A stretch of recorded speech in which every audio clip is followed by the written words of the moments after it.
Hi guys, how are you? I hope you're doing well wherever you are, and I really hope that your preparation is going really nice. As is mine. I have progressed, and I'm happy about that. However, I had to come over here and talk about this issue of procrastination, this issue of chronic procrastination that I was suffering for the past 3 days. That is on 2 January, 3 January, and 4 January. When I'm recording this video, it is 5 January and 2025 and it is 2:05 at the moment. And there is something that I noticed in myself, and so many of you noticed in yourself as well. What happened is to me that I was not able to bring myself to do the work. I was just not able to bring out my optimum performance to the surface. I wanted to do the work, but I just kept delegating it and delaying it for some time later, and later never came. It is already 5 January. And so I wanted to know what to do about it because I have to do something about it. Till 31st December, I was in full swing. My momentum was impeccable.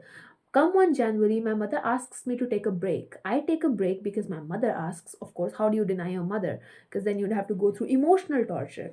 So I take a break on 1 January, as the lady suggests. I come back home on 2 January, and lo behold, I cannot bring myself to pick up the goddamn pen and start writing. And so I thought about it and I read about it, and this is what I came to the conclusion.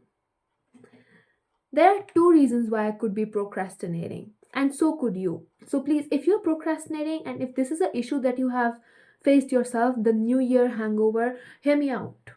Hear me out because I found a solution for myself and this might help you. See, before I find a solution for myself and I go into the research of the topic, I need to know why. I need to know why I'm facing it or why I could potentially be facing it. I could be wrong, but I like to think. And so these are the two things that come to mind when I think about why do people delay tasks that they eventually have to finish themselves, right? So like if you delay studying a chapter, you still are the one who's going to study it, maybe 5 hours later, maybe tomorrow, maybe 2 days after today. And so there could be two reasons. Either the chapter is scaring you, it is bringing out unwanted emotions, emotions of anxiety, emotions of fear, emotions of self doubt, emotions of insecurity. So you're about to study something and you just cannot bring yourself to do it because you know you do not know anything about it, or because you know that you do not know enough about it, or because you firmly think that if you pick up the pen and you start solving those questions, you will get stuck, which will trigger your self-worth issues because you have attached your ability to do questions to your self-worth so tightly that you just cannot think about it in a rational way. The second approach could be that you're afraid to finish the task. Hear me out. Hear me out.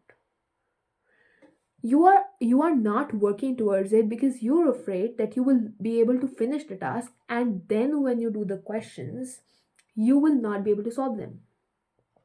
Right now what is happening is that you have not read, suppose let's just say you have not read rotational motion. So you obviously cannot solve questions on it, right? Because you do not know about it. However, if you do read rotational motion and then you sit down to do questions about it and are not able to do questions about it, then you are pretty much fucked in your own head. Because मैंने questions नहीं करे थे, मैं chapter नहीं पढ़ा था, तब questions नहीं हो रहे थे, समझ में आता है. I have read the chapter and I think I know it, but I'm still not able to solve questions. So what the fuck is wrong with me? Where did I go wrong? Am I not worth it? Do I even know how to do it? Feelings of self-doubt, insecurity. Will I be able to do it? And so these are the two reasons that I found in myself, due to which I was not able to bring myself to start class 12 physics. It's like there's so much to revise. I still have to revise everything that I did. And there's so little time, 4 months only. And there's just so much to do. And I do not know where to start. And so you could be facing this as well. You realize that there's so much to do, and then you just start by saying, you know what, let's just remove this from my immediate attention for the moment and Let me just sit back and relax. Let me just scroll through the reels. Let me just read a book, maybe. Or better yet, let me reread a topic that I already know, so that it encompasses, self compassion, and I'm able to feel good about myself, so that I'm able to look in the mirror and feel good about myself and pat myself on the back and say, you did good. But that is not how it works. These are the two reasons. Now I read about it. Hear me out. Hear me out. Dr. Fuchsia Sirosis, a professor of psychology at University of Sheffield, said, and I quote, people engage in this irrational cycle of chronic procrastination because of an inability to manage negative moods around the task. Ouch. Which is exactly what I thought it was. I kid you not, this is something that I read after I gave a little thought to it. So essentially, what you can say is that procrastination is not a mental fortitude issue, it is not a time management skill issue, and it is not a nightmare that won't leave you alone. It is essentially your inability to manage your emotions. So it is, you can call it an emotional regulation problem. You do not want to feel a certain way, so you are not even going near the task that would make you feel that way that you do not want to feel. It is really as simple. That is why you're procrastinating. And so I found out the perfect ways to deal with this stuff, and it worked for me. See, the problem with procrastination is that if you procrastinate today, you will procrastinate tomorrow. It just becomes a habit. And short term happiness becomes more important than pursuits of longer term goals, right? And so what I the way I see it is that I can feel certain emotions, but I cannot act on them at the same time. It is completely possible to feel inadequate, to feel the self doubt, to feel all the insecurity in the world, to feel anxiety. Will I be able to do it? To feel fear. It is okay. You're human, you will feel it. I feel it too. Everybody feels it. Everybody feels it. But it is also okay to feel the emotion and not act on it. You know what I'm saying? It's a very good analogy that comes to mind right now would be of that of you seeing your crush. So you feel all kinds of emotions, right? You see somebody you like, you want to get on your knees and do unholy things with them. But do you get on your knees and do unholy things with them? No, right? You don't.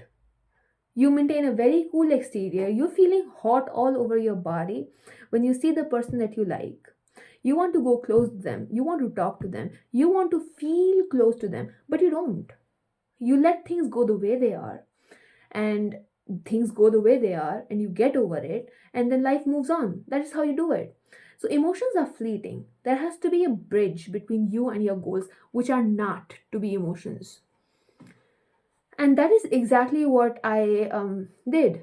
I detached myself from the situation. This is almost like playing a mind game with yourself.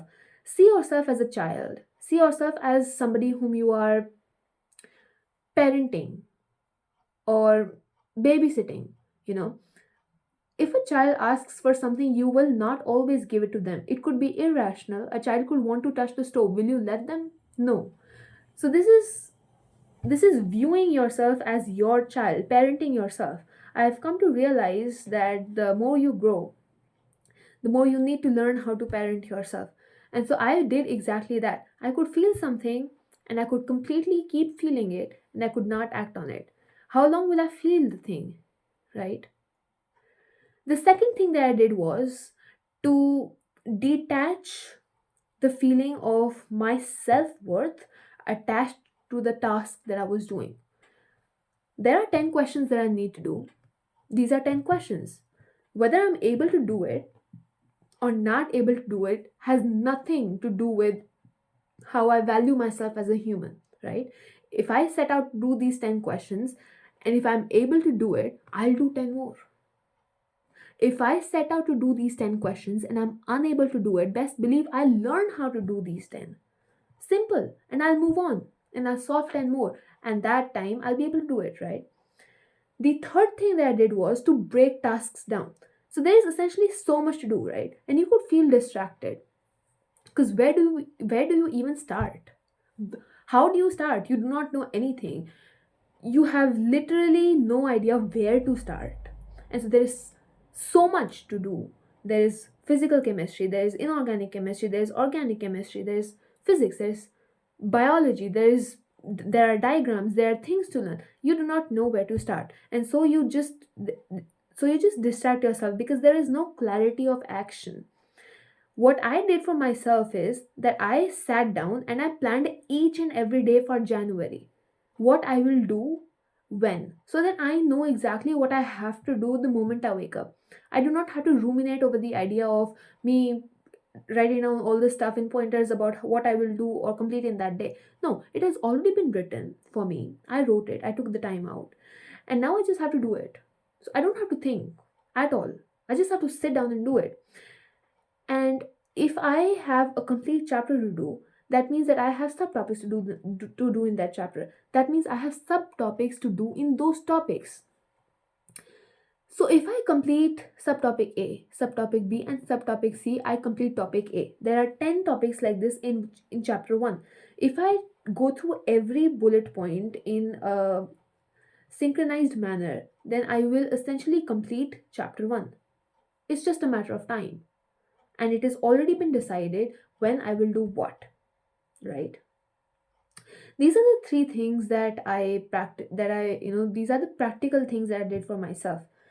Um, oh, also, there is this thing of rewarding myself. You could reward yourself with anything, maybe at the end of the day or maybe on the weekends. I reward myself with reading a chapter of a book that I'm currently reading, that is not related to need at all. So that is my reward. So if I deem my performance well in the week, that is how I will reward myself. So there's a factor of reward, there's a factor of self compassion. That means that I will not associate my self worth with the task at hand. There is breakdown of tasks, and there are practical things that I have to do in order to achieve everything that I want to achieve. And it's just a matter of time. you know you should definitely try these. I went through this problem. I could not do anything on 2 January, could not do much on 3 January, and 4th January was shit for me. But over the past few hours, the past 5 6 hours, I've been feeling good about myself again because I did the work. And these are the tasks, these are the things that I did, or went to, in order to complete the set tasks. I really hope it helps you. I had to come over here and talk about it, especially because a lot of you were asking me to make a video about how I coped up with it. This is how. I hope it helps you. Have a good day.